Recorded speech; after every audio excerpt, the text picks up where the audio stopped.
Elf, based on the film written by David Berenbaum, illustrated by Kim Smith.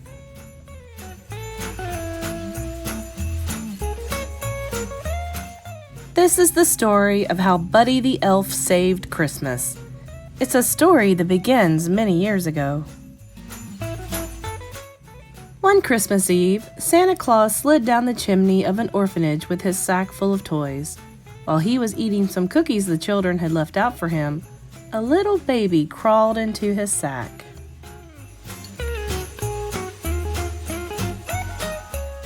On Christmas morning, Santa and his elves were celebrating another successful year of gift-giving when they heard a strange noise coming from the toy sack. It was a baby!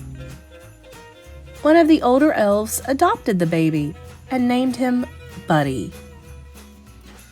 Although Buddy grew twice as fast, he was no different from the other elf children, and he had more Christmas spirit than anyone. But it wasn't always easy being a human in an elf's world.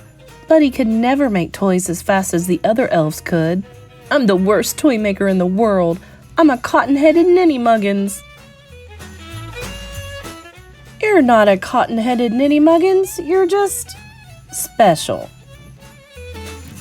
Buddy did his best to fit in, but Papa Elf knew that he had to tell Buddy the truth. Papa Elf told the story of how Buddy had come to the North Pole as a baby. His human father, Walter, never knew that Buddy was born. Walter lived in a magical place called New York City with his family. But that wasn't all. Santa had one more surprising thing to tell Buddy. "Your father, he's on the naughty list." No! "Some people just lose sight of what's important in life," Santa explained. "That doesn't mean he can't find his way again. Maybe all he needs is a little Christmas spirit." Buddy was determined to bring Christmas cheer to his father, and to all of New York City if he could. Buddy said goodbye to Santa, the elves, and Papa Elf. He knew they would always be there for him.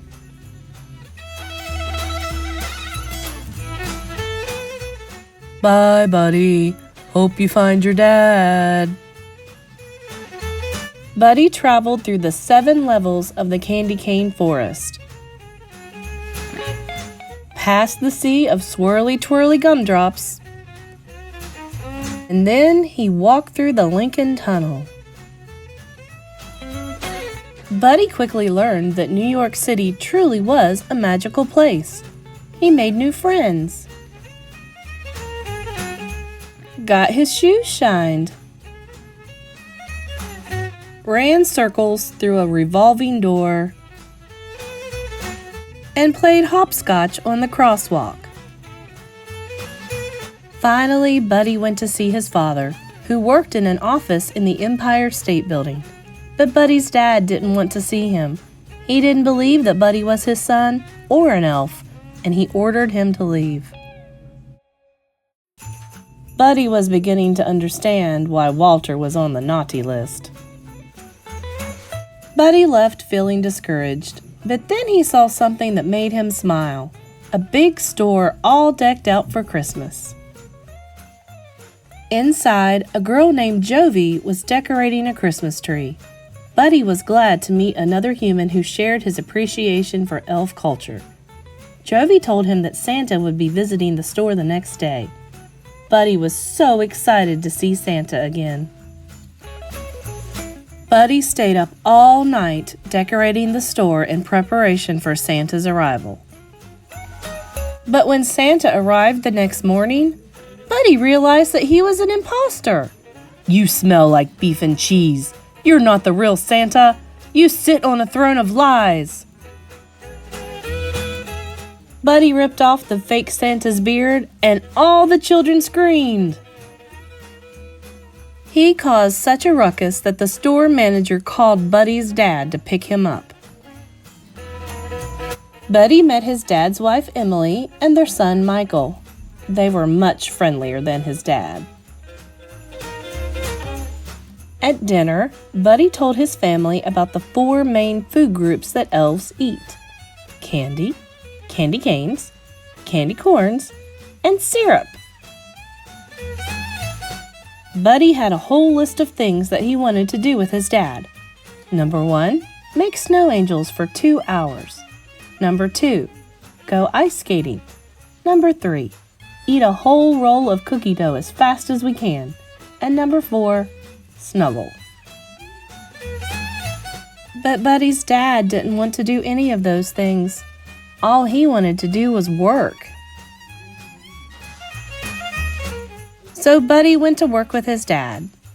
He tried coffee. He helped answer the phones. Buddy the elf, what's your favorite color? And he sorted packages in a shiny mailroom. Buddy hadn't forgotten about Jovi, the girl from the store. On Christmas Eve, they skipped down the sidewalk together. He showed her a sparkly Christmas tree in a shop window. And Jovi showed Buddy the biggest tree in all of New York City.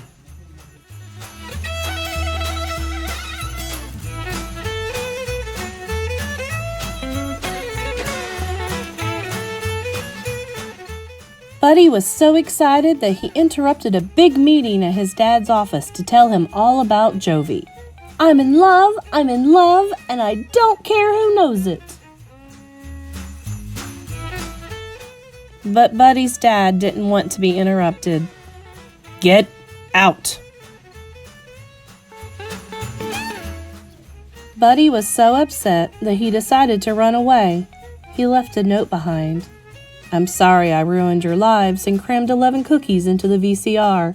I don't belong here. I don't belong anywhere. I'll never forget you. Love, Buddy. When Michael told his dad that Buddy was missing, Walter felt sorry for yelling at him. He knew what he had to do. Walter's boss didn't want him to leave the meeting, but Walter said that nothing was more important than finding his son. Buddy was on his way out of the city, but then he saw something strange overhead. It was Santa's sleigh, and it was falling from the sky. Buddy found Santa in Central Park. My sleigh can't fly without Christmas spirit, and there's no Christmas spirit anymore, Santa explained. I need an elf's help. But Santa, I'm not an elf. Buddy, you're more of an elf than anyone I've ever met.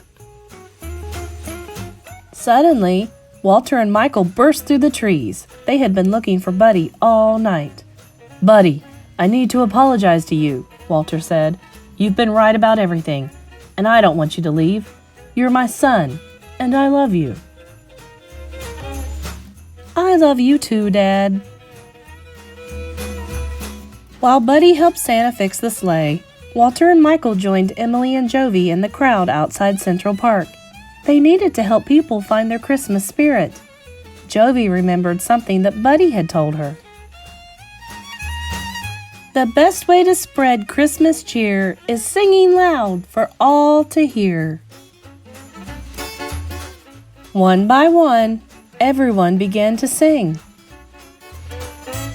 It's working! Buddy exclaimed. Everyone except for Walter. Dad, you have to sing! Finally, Walter joined in. Santa Claus is coming to town.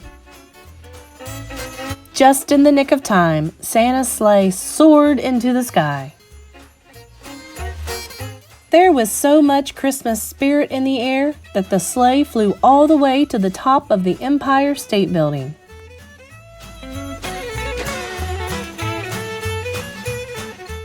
The next day was Christmas. It was the best Christmas ever because Buddy got to spend it with his whole family, doing all of his favorite things: singing, giving gifts, and snuggling.